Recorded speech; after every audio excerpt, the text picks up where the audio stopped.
Y feeling no feeling cool down. நீ நான் கண் எடுத்துட்டு பார்த்துட்டு அப்ப சொல்ற கடைசியில் கொண்டு வரணும்னு சொல்ற. எல்லாரும் நல்லா கேட்டுக்கோங்கப்பா. வரணும் எப்போதுனாலும் வரும். அந்த வரவருக்கு தயாரா இருக்கணும். அப்பதான் ஜெயிக்க முடியும். நம்ம ஊர் மாதிரியே பக்கத்து ஊர்லயும் கடை இல்லை. நாம மட்டும் கடையை கொண்டு வந்தா வீணா அவன்கிட்ட சண்டை போட்டு கிடக்கணும். ஆன்லைன்ல புக் பண்ணா பொருள் வீடு தேடி வருது இல்ல, அது போதாதா? கொண்டு வந்து கொடுக்குறது விஷமா இருந்தா தின்னுட்டு சாவு சொல்றியா? பெட்டி கடைனா உங்களுக்கு என்ன தேவையோ என்ன பிடிக்குமோ வாங்கி வைப்பாங்க. சூப்பர் மார்க்கெட்ல அங்க என்ன இருக்கோ அதை உங்களை வாங்க வைப்பான். Correct doctor. டாக்டர், பெட்டி கடையை கொண்டு வந்துடலாம். அதுக்கு வேண்டிய பொருளை சந்தைப்பேட்டையை தாண்டி எப்படி கொண்டு வருவியா? Good question doctor. பெட்டி கடை how is possible? பாசிபிள் ஆக்குறேன். எஸ். அந்த அம்மாவே டாக்டர், அவங்க எப்படி பெட்டி கடையை கொண்டு வருவாங்க? கொண்டு வந்தாலும் சந்தைப்பேட்டைக்காரங்க சும்மா விடுவாங்களா? டாக்டர் சொல்றது சரிதானே? எத்தனை நாளைக்கு தான் பாக்கெட் பொருளே வாங்குறது?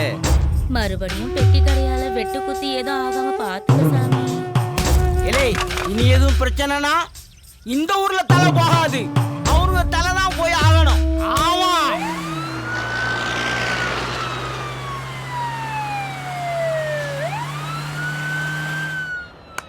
ஆம்புலன்ஸ் வருது பார், அதை நிறுத்து. நிறுத்து ஏல. ஏய் நிறுத்து. வா வா. ஓரங்கட்டு வண்டியா. ஏய் நிறுத்துடா. நிறுத்தல. வா வா. எங்க இருந்து வர? சார் சார் உள்ள ஒண்ணு இல்லைங்க சார். சார் கதவை தர. டிக்கெட் தர பாப்போம். சார் ஒண்ணு இல்ல சார். ஏ வா. வந்து கதவை தர. ஓ, என்னன்னு பாரு பின்னாடி. இல்ல திறந்து காட்டு. உள்ள ஒண்ணு இல்ல சார். ஐயா உள்ள மளிகை சாமான்லாம் இருக்கு. என்ன சார்? மூடு, ஓரங்கட்டு. ஆம்புலன்ஸ்ல சீக்கிரங்களே. மளிகை ஜாமான் கடத்துறியா? வா இன்னைக்கு வச்சுக்க. ஏய் வண்டி எடுடா. ஏய் ஸ்டேஷனுக்கு வா, சீக்கிரம் வா. அடிபட்ட ஆளை தூக்கிட்டு வரணும் பார்த்தா காய்கறி ஜாமான் தூக்கிட்டு வந்துட்டுருக்கான். நீ ஸ்டேஷனுக்கு போ வர்ற. ஏய் ஜீப் எடுத்துட்டு வா.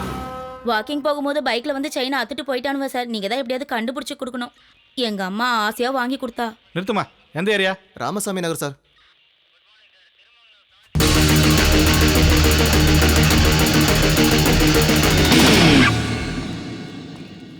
ஏம்மா யாரை பார்க்கணும்? இன்ஸ்பெக்டரை பார்க்கணும். என்ன விஷயமா? ஆம்புலன்ஸ் விஷயமா.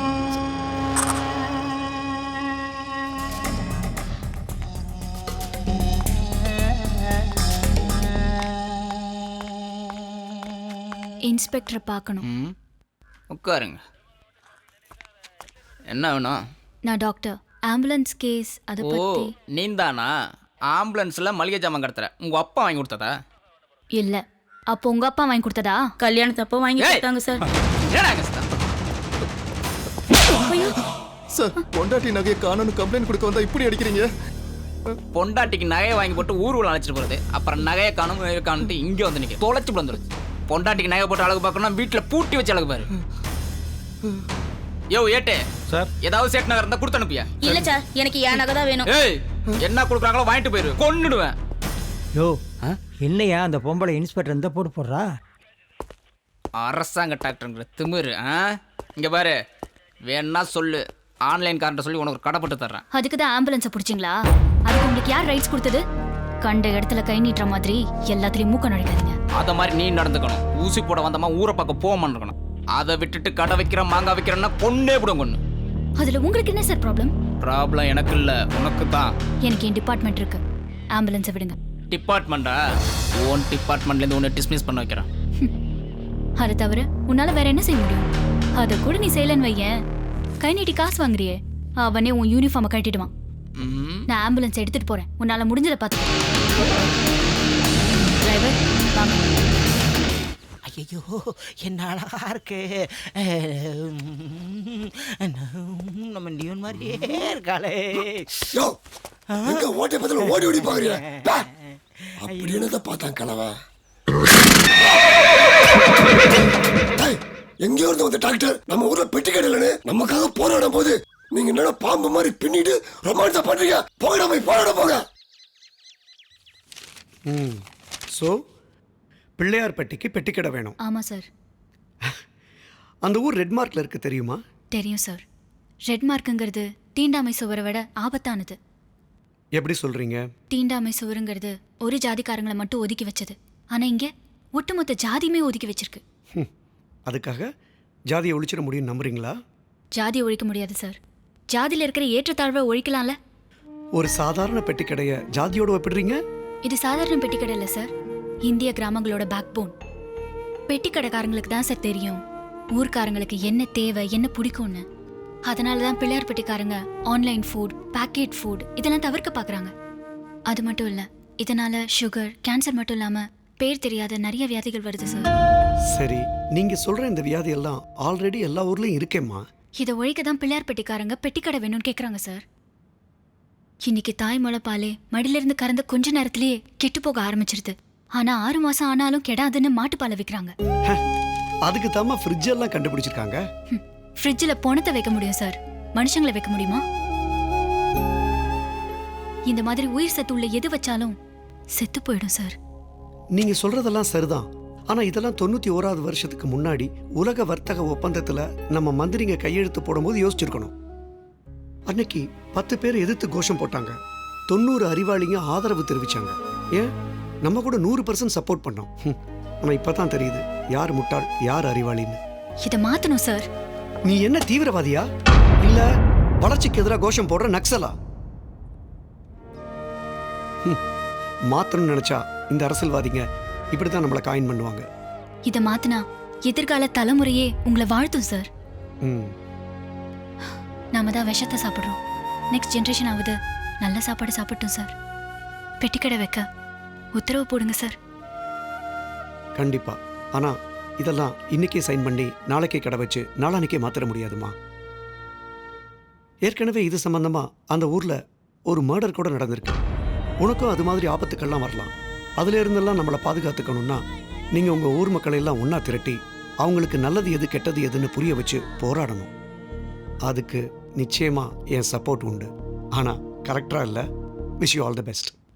ரொம்ப நன்றி சார்.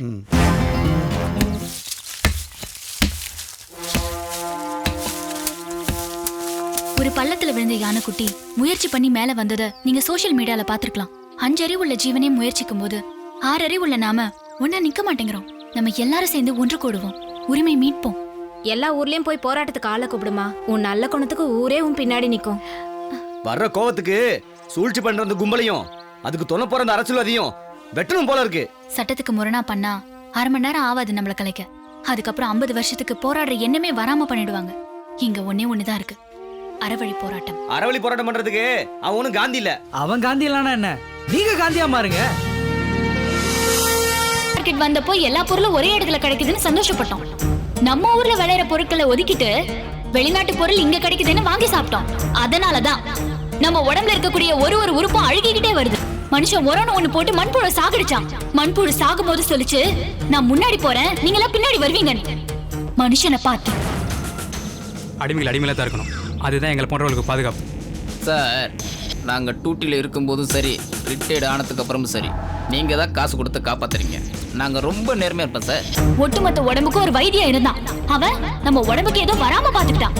இன்னைக்கு ஒவ்வொரு உறுப்புக்கும் ஒரு வைத்தியம் இருக்கான். ஆனா நமக்கு எந்த நோயும் குணமாகல. அன்னைக்கு அந்த வைத்தியம் கிட்ட மார்ச்சுரின்ற அறையே கிடையாது. ஆடு மேய்க்கிறவன் ஆடு மேய்ச்சிட்டு இருந்தா இன்னைக்கு காடு அழிஞ்சிருக்காது. வெள்ளாம பண்றவன் வெள்ளாம பண்ணிருந்தா இன்னைக்கு வெள்ளாம அழிஞ்சிருக்காது. காவல் காக்குறவன் ஒழுங்கா காவல் காத்திருந்தா இன்னைக்கு கார்பரேட் கலவணி போய் உள்ள வந்திருப்பானா?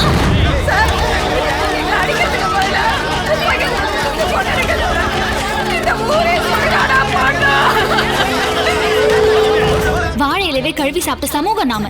பிளாஸ்டிக் பேப்பர்ல அடைச்சதெல்லாம் நல்லதுன்னு நினைச்சோம். ஆனா அது விஷம் இப்பதான் தெரியுது. ஒட்டுமொத்த மக்களும் ஒன்னா சேர்ந்து போராடுவோம், உரிமையை மீட்போம்.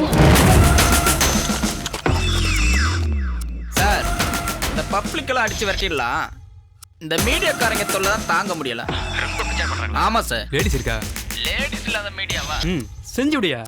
எங்கேயோ உட்காந்துக்கிட்டு நம்ம என்ன சாப்பிடணும், என்ன படிக்கணும், என்ன வேலை செய்யணும், எந்த சாமியை கும்பிடணும்னு சொல்றதுக்குலாம் இந்த கார்பரேட்காரன் யாரு சொல்லுங்க?